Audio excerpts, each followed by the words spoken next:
नमस्कार, मेरा नाम है अमित कुमार और आप देखना शुरू कर चुके हैं हमारे अमितोपीडिया यूट्यूब चैनल पर आर्टिकुलेट, जिसमें आज मैं आपको बताने जा रहा हूं, आज मैं आपसे बात करने जा रहा हूं कि ये अंग्रेज ही क्यों भारत में कामयाब हो पाए बाकी यूरोपीय कंपनी और बाकी यूरोपीय देशों के मुकाबले। भारत में सबसे पहले इन सबों में से पुर्तगाली आए, डच, डेनिश, फ्रांसीसी, अंग्रेज सभी आए, लेकिन बचे केवल अंग्रेज। बाकी सारों को यहाँ से या तो भागना पड़ा या छोटे मोटे कंपनी बनकर रह गए।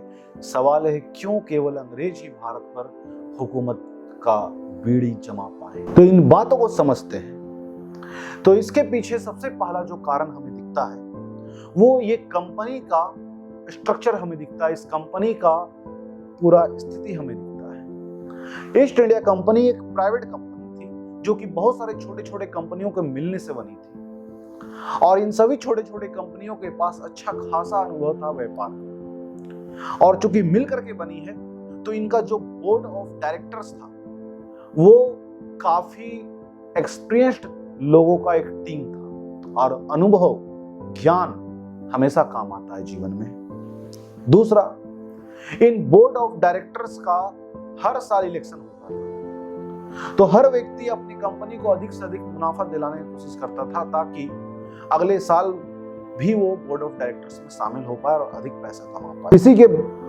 मुकाबले अगर हम बात करें फ्रांसीसी कंपनी का, पुर्तगाली कंपनी का, तो ये सरकारी कंपनी है। मैं ये नहीं बोलता कि सरकारी कंपनी बेकार होती है और प्राइवेट कंपनी अच्छी। मैं बस ये बताना चाह रहा हूं कि प्राइवेट कंपनी होने के बनिस्पत यहाँ पर कुछ लाभ उन्हें मिल जा रहे थे जो सरकारी को नहीं मिल पा रहा था। सरकारी कंपनी पर जो कंट्रोल था और जो इतना बड़ा सिस्टम था, हायरार्की था, जिसमें लोगों को ऊंचे ऊंचे पद पर इस तर्ज पर नहीं बैठाया जाता था कि वो परफॉर्म कैसा कर रहे हैं, इस तर्ज पर बैठाया जाता था कि वो मेरे सगे संबंधी है या नहीं। इस करप्शन की वजह से पुर्तगालियों और फ्रांसीसियों का कंपनी बर्बाद हुआ है। दूसरा, नौसेना।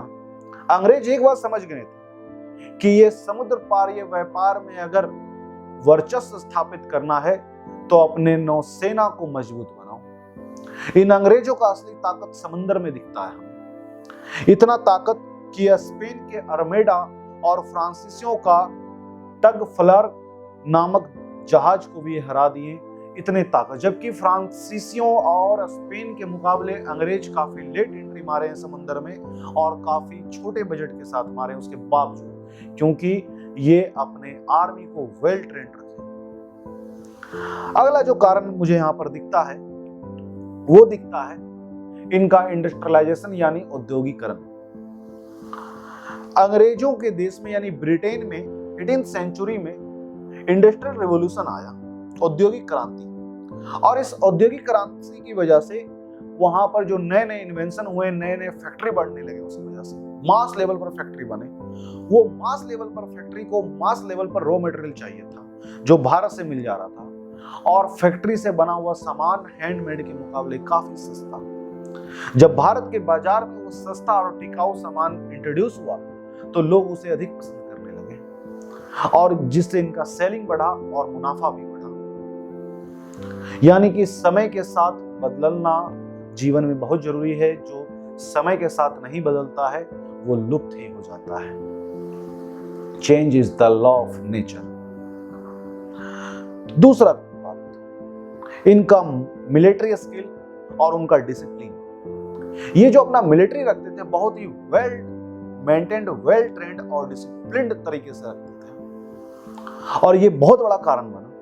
जीवन में अनुशासन बहुत अधिक जरूरी है। आप देखते हो कि ना, जो लोग भारतीय सेना में काम करते हैं, भारतीय सेना में कार्यरत रहते हैं, खासकर ऑफिसर रैंक में जो होते हैं, वो पूरी तरीके से डिसिप्लिन्ड होते हैं और उसी वजह से भारतीय सेना पर आज तक कोई भी दाग नहीं लगा है, क्योंकि उनमें डिसिप्लिन होता है। और इस डिसिप्लिन की वजह से, अनुशासन की वजह से करप्शन नहीं हो पाता था। और अंग्रेज अगर भारत में टिक पाए तो वो दो ही चीजों की बदौलत, एक उनकी सेना और दूसरा उनका ब्यूरोक्रेट्स यानी नौकरशाह, जिसे आज हम सभी सिविल सर्विस के नाम से जानते हैं, जिस पोस्ट पर आज एक आईएएस और आईपीएस बैठते हैं। इस पोस्ट पर को भारत में अंग्रेजों ने इंट्रोड्यूस किया और ये अंग्रेजों के भारत में टिकने का सबसे बड़े पायदानों में से या सबसे बड़े उनके मजबूत पिलर्स में से एक थे। दूसरा, अंग्रेजों का स्थायी सरकार, चूंकि ब्रिटेन में डेमोक्रेसी था, जो सरकार बनती थी लंबे समय तक अस्थायी रहती थी तो बड़े से बड़े फैसले को लेने में सक्षम होती थी। दूसरा कारण हमें दिखता है कि इनका धर्म के प्रति कोई बहुत अधिक लगाव नहीं था। एक बात याद रखिएगा, जब भी राजनीति धर्म के साथ रिश्ता जोड़ लेती है और धर्म के रास्ते पर चलना शुरू करती है, मैं उस धर्म का बात नहीं कर रहा हूं जो धर्म कर्म को डिनोट करता है, मैं उस धर्म का बात कर रहा हूं जो धर्म बाकी चीजों को डिनोट करता है, बाकी धर्मों को डिनोट करता है।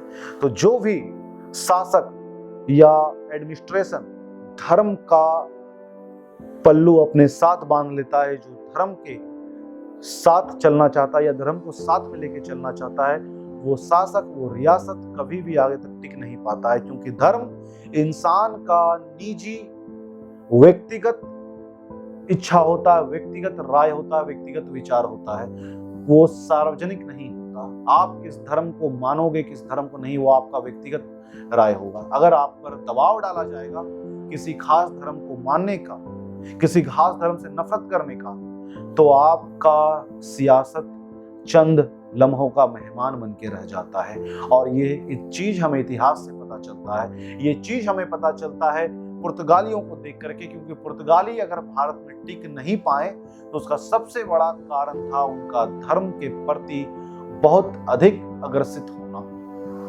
और दूसरी बड़ी चीज अंग्रेजों का कि ये स्टॉक मार्केट चला रहे थे, उधार के पैसे को लेते थे और उसी से वे व्यापार करते थे। चूंकि ये उधार ले रखे तो इनमें प्रेशर रहता था चुकाना भी। जब इंसान पे प्रेशर रहता है तो कई बार नतीजे अच्छे आते हैं, लेकिन हर बार नहीं, कभी बहुत बार अपवाद भी हो जाता है, लेकिन कई बार ये नतीजे मिलते हैं कि जब इंसान पर इस तरह का उधार चुकाने का प्रेशर रहता है तो वो जम के मेहनत करता है ताकि अधिक से अधिक मुनाफा कमा पाए, उधार भी चुका पाए और मुनाफा कमा के अच्छा जीवन को भी जी पाए। वहीं अगर हम फ्रांसीसियों की कंपनी को देखें, हम पुर्तगालियों की कंपनी को देखें, तो ये सरकारी कंपनी थी, पैसे का कोई कमी नहीं, उधार का कोई जरूरत नहीं। कम मुनाफा होता था उसमें भी खुश, अधिक मुनाफा हो जाए उसमें भी खुश, और इसी कारण से वो व्यापार से अधिक धर्म को तरजीह दे रहे थे और जिसका नतीजा ये निकला कि वो बर्बाद हो गए। तो इस तरीके से यही यूरोपियन कंट्रियों में से, इन सभी यूरोपीय देशों में से केवल अंग्रेज ही भारत में टिक पाए।